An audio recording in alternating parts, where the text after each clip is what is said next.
لكل مشهد وجهان، وهكذا هو حال عاملات المنازل في بيوت المصريين حاليا.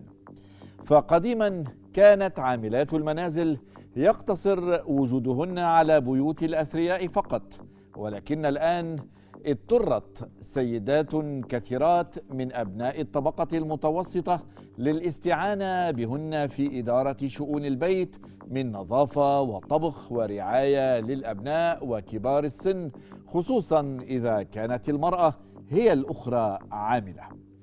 وكما تأتي الشكوى من عاملات المنازل بسبب الإهمال أو السرقة أو عدم النظافة وغيرها من الاتهامات، فهناك على الجانب الآخر مآسي نسمعها يوميا عن تعرض بعضهن أي الخادمات للضرب والتحرش والمعاملة السيئة والاستغلال الجسدي والمادي، كما أن مهنة عاملات المنازل تفتقد لأي جهة رسمية تدافع عن حقوقهن.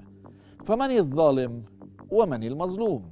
وما السر وراء تزايد أعداد العاملات الأجانب؟